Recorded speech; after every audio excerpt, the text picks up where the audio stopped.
Praise the Lord. ദൈവനാമത്തിന് മഹത്വം ഉണ്ടാകട്ടെ. എല്ലാവരും കർത്താവിൽ സുഖമായിരിക്കുന്നു എന്ന് വിശ്വസിക്കുന്നു. എല്ലാവർക്കും കർത്താവ് യേശുക്രിസ്തുവിന്റെ നാമത്തിൽ ഞാൻ എൻ്റെ സ്നേഹവന്ദനങ്ങളെ അറിയിക്കുന്നു. നമ്മളിലൊക്കെ സ്പിരിച്വൽ സ്ട്രെങ്ത് വർദ്ധിക്കുവാൻ സ്വർഗം ആഗ്രഹിക്കുന്നു. അതിന് നമുക്കൊരു ട്രെയിനിങ്ങൊക്കെ അവൻ തീർച്ചയായിട്ടും തരും. അല്പം നേരത്തെ ചിന്തയ്ക്കായിട്ട് ജെയിംസ് ചാപ്റ്റർ 1 വേഴ്സസ് 2, 3 and 4. യാക്കോബ് 1-ാം അധ്യായം 2, 3, 4 വാക്യങ്ങൾ. എൻ്റെ സഹോദരന്മാരെ, നിങ്ങൾ വിവിധ പരീക്ഷകളിൽ അകപ്പെടുമ്പോൾ നിങ്ങളുടെ വിശ്വാസത്തിൻ്റെ പരിശോധന സ്ഥിരതയുളവാക്കുന്നു എന്നറിഞ്ഞ് അതശേഷം സന്തോഷമെന്ന് എണ്ണുവി. എന്നാൽ നിങ്ങൾ ഒന്നിലും കുറവില്ലാതെ തികഞ്ഞവരും സമ്പൂർണ്ണരുമാകേണ്ടതിന് സ്ഥിരതയ്ക്ക് തികഞ്ഞ പ്രവൃത്തി ഉണ്ടാകട്ടെ. ടെസ്റ്റ്, ട്രയൽസ് ആൻഡ് ടെംപ്റ്റേഷൻസ് കൂടെയൊക്കെ ഒബീഡിയൻസ് ഡെവലപ്പ് ചെയ്ത് വന്നിട്ട് നമ്മുടെ ആത്മീയ ശക്തിയെ വളർത്തും. ഈ വെയ്റ്റ് ലിഫ്റ്റിംഗ് ഒക്കെ ചെയ്യുമ്പോൾ നമുക്കറിയാം നമ്മുടെ സ്പിരിച്വൽ സ്ട്രെങ്ത് വർദ്ധിക്കും. അതേ സിമിലർ വേയിൽ ടെസ്റ്റും ട്രയൽസും ടെംപ്റ്റേഷൻസും ഒക്കെ നമ്മുടെ സ്പിരിച്വൽ സ്ട്രെങ്തിനെ വളർത്തും. ഞാൻ പറയട്ടെ, 145 പൗണ്ട് സ്പിരിച്വൽ ചലഞ്ച് കുഞ്ഞെ നിനക്ക് പൊക്കാൻ പറ്റത്തുള്ളെങ്കിൽ ദൈവത്തിനൊരു പ്ലാനുണ്ട്. നിന്നെ 185 പൗണ്ട് അതിൻ്റെ പെർസിക്യൂഷൻ, അതിൻ്റെ ട്രയൽസ്, അതിൻ്റെ ഒപ്പോസിഷൻ, അതിൻ്റെ ടെംപ്റ്റേഷൻസ്, ആ വെയിറ്റിനനുസരിച്ച് പോക്കണം. ഇതല്ല ഇനി പറഞ്ഞതൊക്കെ 145 പൗണ്ട് ലിഫ്റ്റ് ചെയ്യാനുള്ള കപ്പാസിറ്റിയിൽ നിന്നെ കൊണ്ടുവന്നൊന്ന് പൊസിഷൻ ചെയ്യണം. ആ ഒരു കപ്പാസിറ്റിയിൽ നിന്നെ ഒന്ന് ആക്കണം.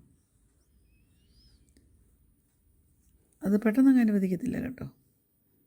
കാരണം നീ ആവശ്യത്തിന് ശക്തനല്ല, you are not strong enough.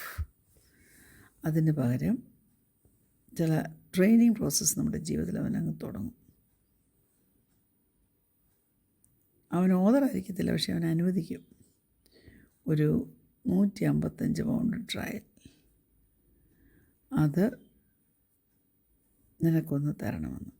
ഉദാഹരണത്തിന്, ചിലർ നിന്നെക്കുറിച്ച് പലതും പറയും, ഗോസിപ്പുകൾ ഇറക്കും, എന്നിട്ട് റൂമറൊക്കെ സ്പ്രെഡ് ചെയ്യും. അപ്പോൾ നിന്നെ തന്നെ ഡിഫെൻഡ് ചെയ്ത് ഒന്ന് കൗണ്ടർ അറ്റാക്ക് ചെയ്യുന്നതിന് പകരം നീ ആ ഗോസിപ്പ് സ്പ്രെഡ് ചെയ്യുന്ന വ്യക്തിയുണ്ടല്ലോ, ആ വ്യക്തിയെ ദൈവവചനത്തിൻ്റെ അനുസരണത്തിലേക്ക് കൊണ്ടുവരാൻ തക്കവണ്ണം നീ ദൈവാനുസരണം പൂണ്ട് ഒന്നും പറയാതിരുന്ന് ആ വ്യക്തിയെ ഒന്ന് ബ്ലെസ് ചെയ്യാനായിട്ട് പറ്റുമോ? That is great. 155 pound test നീ ലിഫ്റ്റ് ചെയ്തിരിക്കുക. പിന്നെ നീ അടുത്ത ലെവലിലേക്ക് പോവുക. അതെന്തിനാ? 165 പൗണ്ട് വെയിറ്റ് ലിഫ്റ്റ് ചെയ്യാനായിട്ട്. കുഞ്ഞെ, നിൻ്റെ ജീവിതത്തിൽ അനുവദിക്കപ്പെട്ടു വരുന്ന എല്ലാ കഷ്ട നഷ്ട ശോധനകളിൽ കൂടെ നീ അവൻ്റെ വചനത്തെ, ദൈവവചനത്തെ അനുസരിപ്പാനായിട്ട് മുന്നോട്ട് പോയാൽ ആ ട്രെയിനിങ് അങ്ങോട്ട് കണ്ടിന്യൂ ചെയ്യുകയും ചെയ്യും. അവസാനം നീ 125 പൗണ്ട് ലെവലിലേക്ക് കയറുകയും ചെയ്യും. ഈ ഒരു ഹയർ പ്ലാനിലേക്ക് നിന്നെ ഒരുക്കിക്കൊണ്ടിരിക്കുക, അല്ലെങ്കിൽ അവൻ്റെ ദൈവരാജ്യത്തിലെ ഒരു ന്യൂ പൊസിഷനിലേക്ക് ദൈവം നിന്നെ ഒരുക്കിക്കൊണ്ടിരിക്കുകയാണെന്നൊന്ന് വിശ്വസിക്കാനായിട്ട് പറ്റുമോ? This is the end intended by God. അതാ ദൈവം പ്രതീക്ഷിക്കുന്ന അവസാനം ഇതിൻ്റെയൊക്കെ. പക്ഷേ ഗോസിപ്പ് കേൾക്കുമ്പോൾ നീ അതിനോട് റെസ്പോണ്ട് ചെയ്യുന്നത് ഒഫൻഡഡായിട്ട്, ആ വ്യക്തിയെ മനസ്സിൽ കഴിച്ച് ആ വ്യക്തിക്കെതിരായിട്ട് കുറേ എല്ലാം പറഞ്ഞുകൊണ്ട് നീ അങ്ങോട്ടങ്ങ് ഗെസ് ചെയ്യും പലതും. എന്നിട്ട് ചെയ്യുമ്പോൾ കർത്താവ് നമ്മെ നോക്കി കരയുമായിരിക്കും. കർത്താവ് നിന്നോട് പറയും, I am sorry, you go back, നീ ഒന്നുകൂടെ 145 പൗണ്ട് ചലഞ്ച് വെല്ലുവിളിയെ ഒന്ന് എടുക്കാൻ തുടങ്ങിക്കേ. കുഞ്ഞെ, നീ ഇപ്പോഴും ജിമ്മിൽ തന്നെയാണ് കേട്ടോ. ഇപ്പോഴും നീ ജിമ്മിൽ തന്നെ കിടക്കുക. നിനക്കതിൽ നിന്ന് ഒരു ബെനിഫിറ്റും ഇതുവരെ ഉണ്ടായിട്ടില്ല. അതുകൊണ്ട് ആ സെയിം ലെവലിൽ തന്നെ ആ ട്രെയിനിങ് കണ്ടിന്യൂ ചെയ്യുകയും ചെയ്യും. അടുത്തത് ഉദാഹരണം പറയാം. ദൈവം ഫിനാൻഷ്യൽ ട്രബിൾ ചിലപ്പം കൊണ്ടുവരും. അതൊരു വേറൊരു 155 പൗണ്ട് ടെസ്റ്റാന്ന് വെച്ചോ, അതിൻ്റെ നേരെ വരും. അപ്പം ദൈവത്തിൻ്റെ പ്രൊവിഷനിൽ ആശ്രയിക്കുന്നതിന് പകരം നീ പറയും, നോ പ്രോബ്ലം, അവർ credit card is in maxed out. അതുകൊണ്ട് നീ ഒരു extra weight it comes off and God says, നീ വീണ്ടും 145 പൗണ്ട് വീട്ടിലേക്ക്.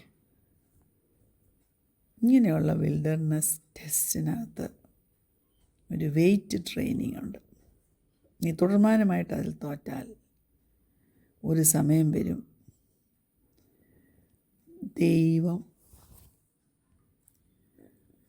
ഒരു കിങ്ഡം ടാസ്ക്, ഒരു പർട്ടിക്കുലർ കിങ്ഡം ടാസ്കിന് വേണ്ടി നിന്നെ ആവശ്യമുള്ളതിനാൽ 185 പൗണ്ട് ഒപ്പോസിഷൻ ക്യാരി ചെയ്യാവുന്ന ഒരു പൊസിഷനിലേക്ക് നിന്നെ കൊണ്ടുവന്ന് ആക്കും.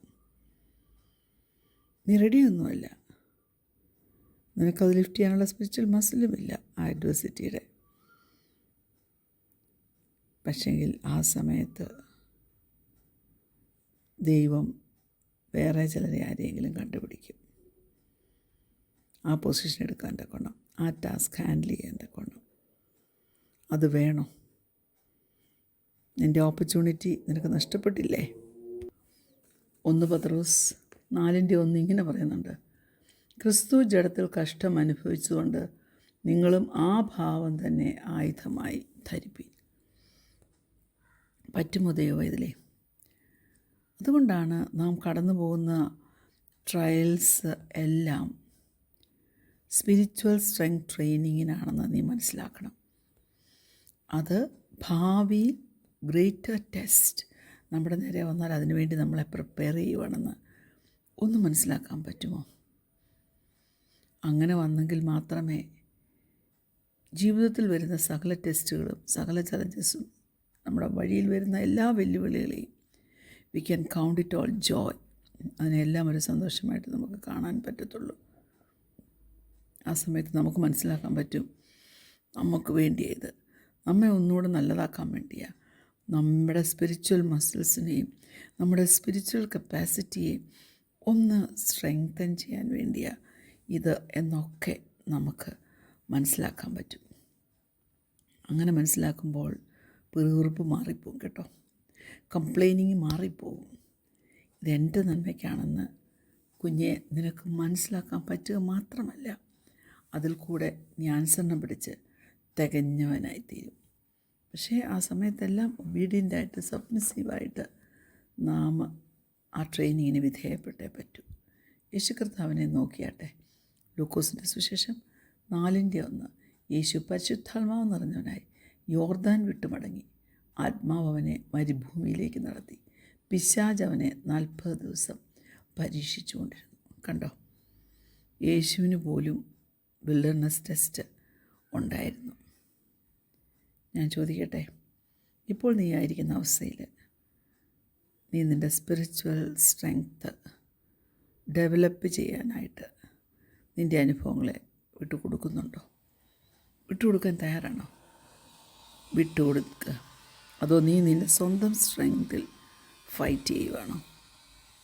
ദൈവകരങ്ങളിൽ ഏൽപ്പിച്ചു കൊടുക്കുക. കണ്ണുകടയ്ക്കാൻ പ്രാർത്ഥിക്കാം. ഞങ്ങളെ സ്നേഹിക്കുന്ന ഞങ്ങളുടെ നല്ല കർത്താവേ, സ്വർഗീയ പിതാവേ, ഞങ്ങൾ ഞങ്ങളുടെ കഴിവിൽ ആശ്രയിക്കുന്നില്ല. നീ നടത്തുന്ന വഴികൾക്കായിട്ട് സ്തുതി കരയറ്റി സ്തോത്രം കരയറ്റി അതിനെ സബ്മിസീവായിട്ട് നിന്നുകൊണ്ട് പഠിച്ചെടുക്കേണ്ടുന്ന പാഠങ്ങൾ പഠിച്ചെടുത്ത് തികവുള്ളവരായി തീരുവാൻ, ക്രിസ്തുവിൽ തികവുള്ളവരായി തീരുവാൻ ഞങ്ങളെ തന്നെ സമർപ്പിക്കുന്നു. പ്രാർത്ഥനയുടെ നൽസ്തോത്രം യേശുവിൻ്റെ നാമത്തിൽ തന്നെ ആമേൻ. Praise the Lord.